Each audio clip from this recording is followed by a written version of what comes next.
Kita akan membahas tentang pahala besar bagi seorang wanita di bulan Ramadan. Artinya risalah ini khusus bagi para wanita. Antum bisa menyampaikan kepada istri-istri antum yang punya istri, atau kepada orang tua, atau kepada saudari, bahwa ada pahala besar bagi mereka di bulan Ramadan.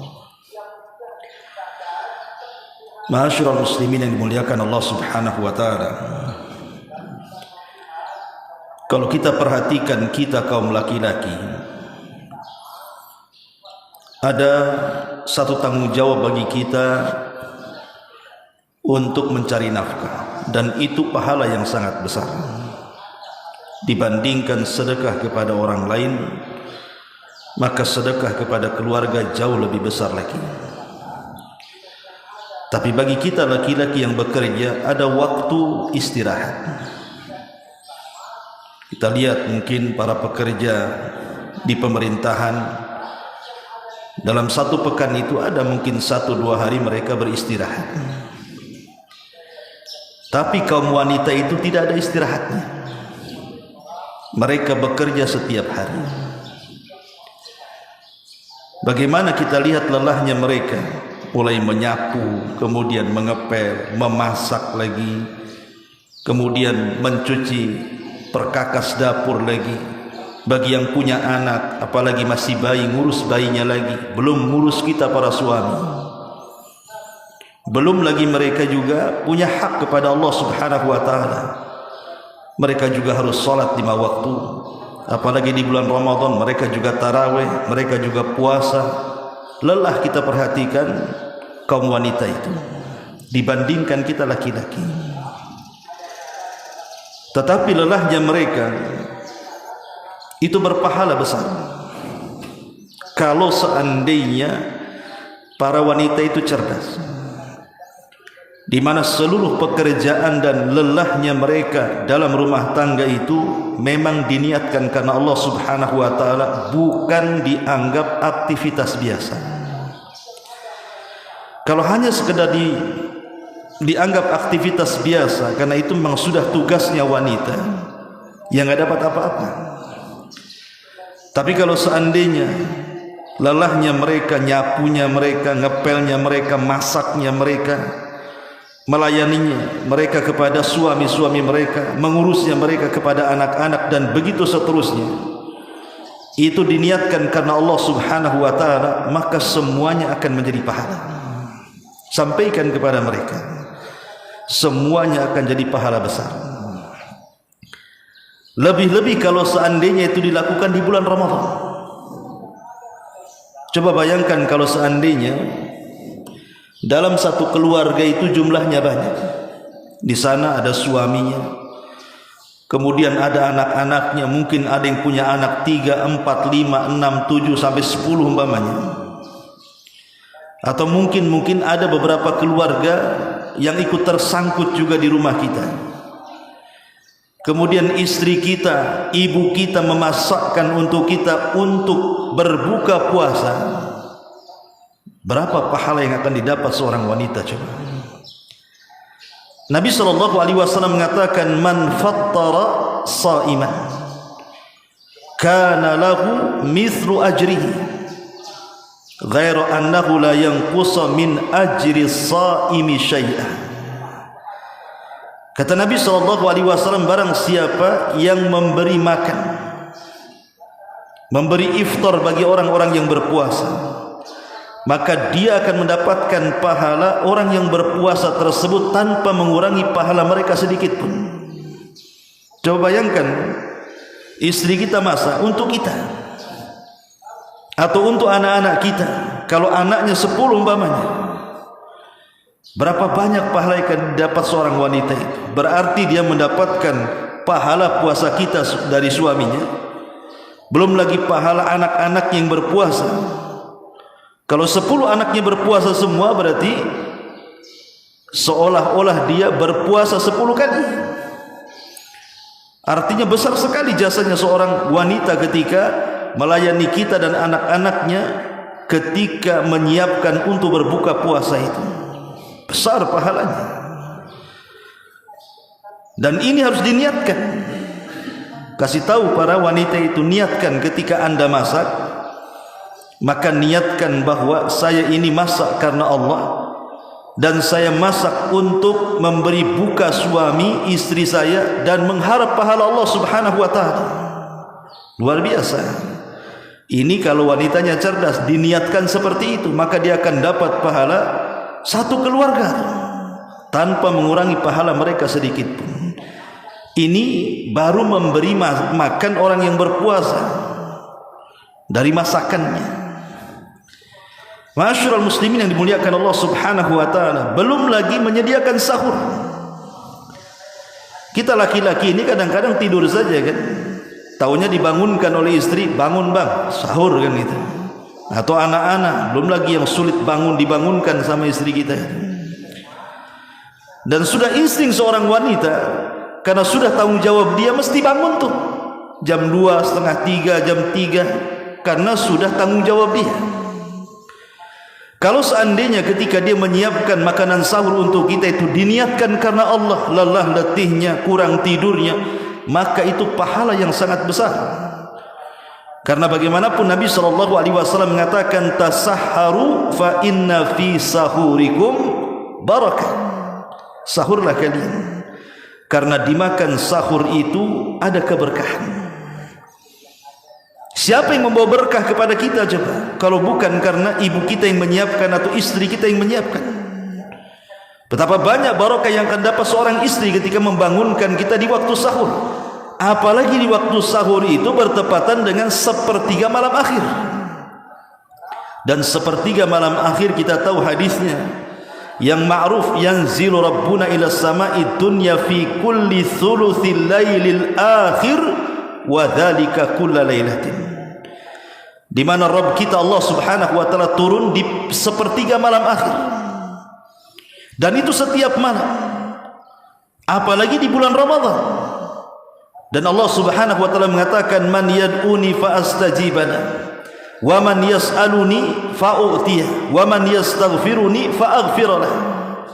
Siapa yang berdoa ku kabulkan, siapa yang minta ku kasih, siapa yang beristighfar ku ampuni dosa-dosanya.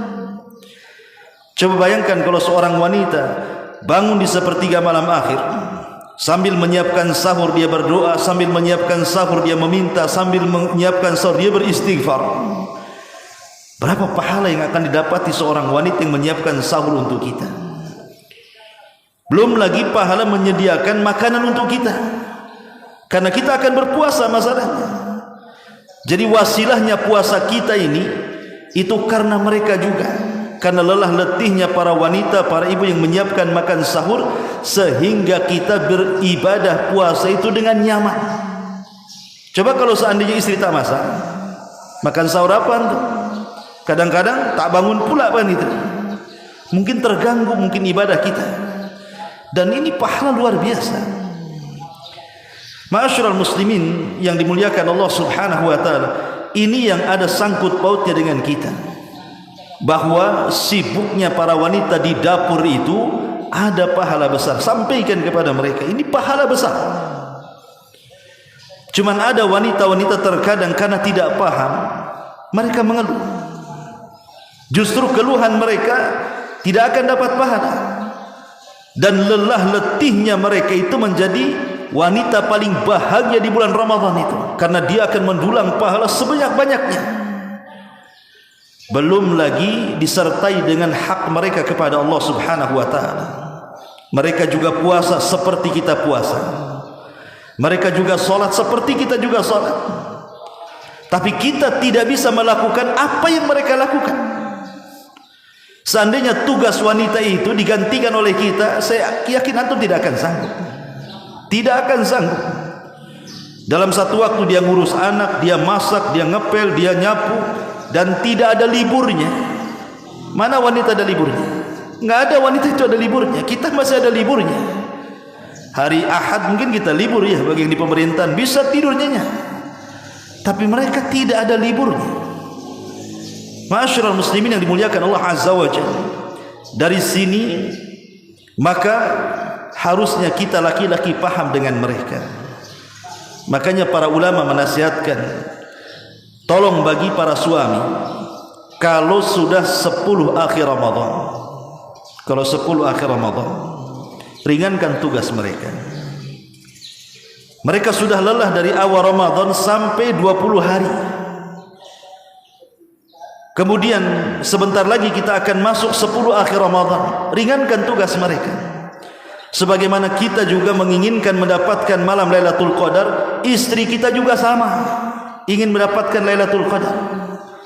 Coba bayangkan kalau tugas para istri itu sama saja dari awal Ramadan sampai akhir Ramadan, lelahnya, letihnya.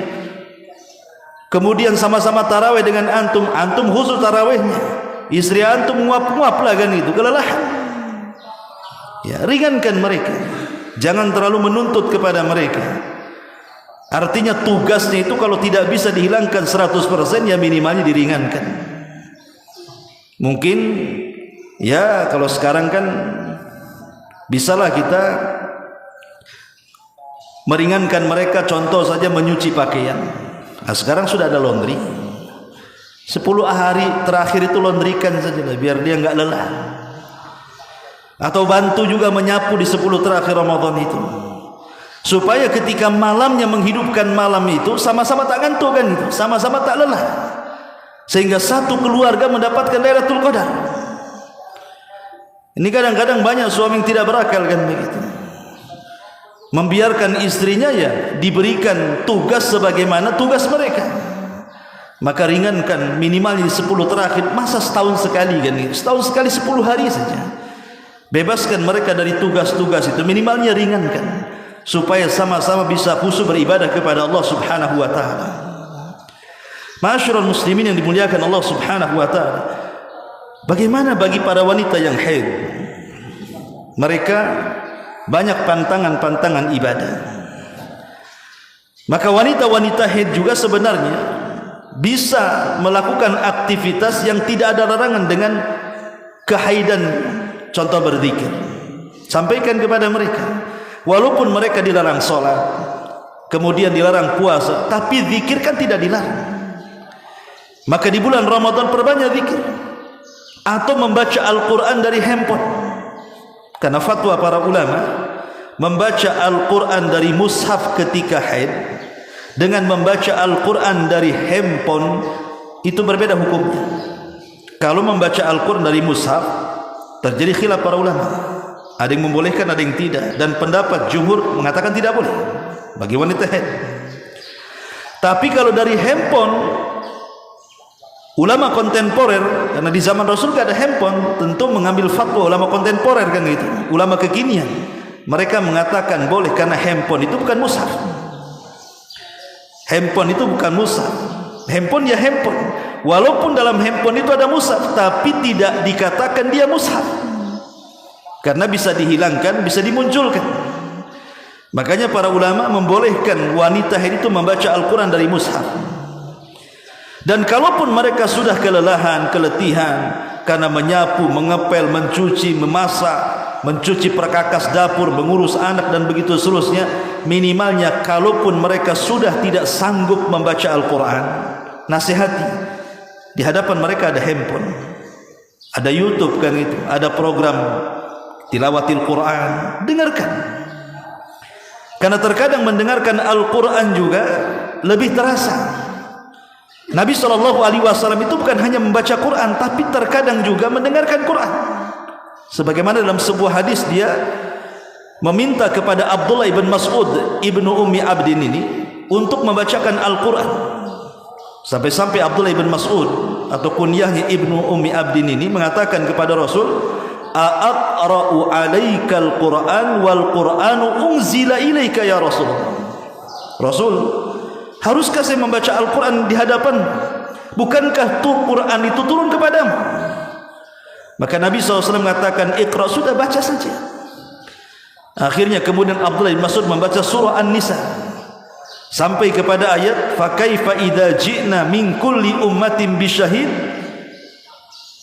Maka Nabi SAW mengatakan hasbuka ya Ibn Mas'ud, cukup. Abdullah bin Mas'ud melihat Nabi SAW pun menangis dan tangisannya membasahi janggutnya. Kenapa? Karena ayat itu menyinggung dirinya. Fa kaifa idza ji'na min kulli ummatin bisyahid wa ji'na bika biha wa ji'na, gimana Ustaz? Wa ji'na bika fa kaifa idza ji'na min kulli ummatin bisyahid wa ji'na bika biha ulai syahida. Ya. Bagaimana kalau seandainya kami datangkan pada tiap-tiap umat ini seorang saksi dan engkau akan menjadi saksi bagi mereka.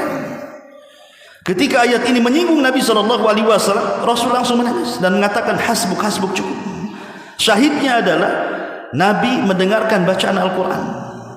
Jadi kalau lelah letih karena aktivitas pekerjaan para wanita, bisa mendengarkan Quran ataupun mendengarkan ceramah-ceramah. Yang jelas lewatnya bulan Ramadan itu jangan terlewatkan begitu saja. Bisa berzikir, memperbanyak solawat, memperbanyak istighfar, mendengarkan kajian di YouTube, mendengarkan murattal dan begitu seterusnya. Dan itu juga pahala tersendiri. Jadi sebenarnya wanita dan laki-laki itu sama-sama mendulang pahala besar di bulan Ramadan. Bagi wanita ada amalan khusus bagi mereka, sebagaimana kita laki-laki juga ada amalan khusus. Oleh karena itulah ma'asyiral muslimin yang dimuliakan Allah Azza wa Jalla, sampaikan kepada istri-istri kita bahwa di dapurnya, lelah letihnya mereka di dapur itu ada pahala besar, dan semua akan dicatat di hadapan Allah Subhanahu wa taala, dan semua ada balasannya. Al jazaa'u min jinsil amal. Semua balasan itu sesuai dengan pekerjaannya, tergantung niatnya. Innamal a'malu binniyat. Amal itu ditentukan dengan niatnya. Wa innamal likulli imri'in ma nawa. Dan dibalas dan tidaknya sebuah amal juga ditentukan niatnya. Maka sampaikan kepada mereka, luruskan niat di bulan Ramadan, bahwa lelahnya letihnya kalau diniatkan karena Allah, insya Allah semua berpahala. Karena memang dalam kehidupan ini kan ada waktu-waktunya orang itu semangat, ikhwan. Makanya kata Abdullah bin Mas'ud radhiyallahu anhu, dia mengatakan apa? Manusia itu ada waktu ikbal, ada waktu idbar. Ada waktu orang itu semangat, ikbal namanya. Hati ini melihat ibadah itu semangat sekali. Ya baca Quran semangat, ya sholat malam semangat, berzikir semangat. Ada waktu-waktunya orang itu bersemangat luar biasa. Tapi ada waktu-waktunya idbar, futur. Orang itu malas sekali, baca Quran malas, sholat juga malas kan itu. Begitulah manusia, kadang semangat, kadang tidak. Makanya Rasul mengatakan likulli surratin fatra wa likulli fatratin surra. Setiap kesemangatan itu ada fatrahnya, ada futurnya, dan setiap futur itu juga ada semangatnya. Tetapi Rasul mengatakan faman kanat fatratuhu ila sunnah faqad ihtada. Barang siapa yang ketika futurnya diarahkan kepada sunnah, maka dia akan dapat pahala. Tapi kalau ketika futurnya diarahkan kepada selain sunnah, kepada maksiat kepada Allah Azza wa Jalla, halaka, pasti dia hancur. Minimalnya kalau kita sedang futur, jauhi maksiat gitu saja. Kalaupun kita tidak ibadah, jangan sampai kemudian ketika kita futur sudah tidak ibadah, masuklah maksiat. Kalau bisa, waktu-waktu futur itu, sekalipun kita tidak beribadah kepada Allah, jauhi maksiat kepada Allah Azza wa Jalla. Makanya Nabi SAW mengarahkan seperti itu. Maka bagi kaum wanita juga sama. Kalau ada waktu lelahnya, waktu capeknya, minimalnya jangan bermaksiat. Dengan cara apa? Mengeluh. Kan wanita-wanita yang tidak berakal kadang-kadang mengeluh. Mengeluh kepada suaminya karena lelahnya, letihnya dan begitu seterusnya. Suaminya pula tak punya pengertian. Nah, kalau lelah letihnya kemudian dikeluhkan, maka hilang pahala lelahnya, hilang pahala letihnya. Oleh karena itulah maka sampaikan banyak pahala besar yang akan didapati para wanita di bulan Ramadan. Mungkin ini yang bisa sampaikan dan ada manfaatnya. Subhanaka wa bihamdika asyhadu an la ilaha illa anta astaghfiruka wa atubu ilaik. Allahu ta'ala alam. Assalamualaikum warahmatullahi wabarakatuh.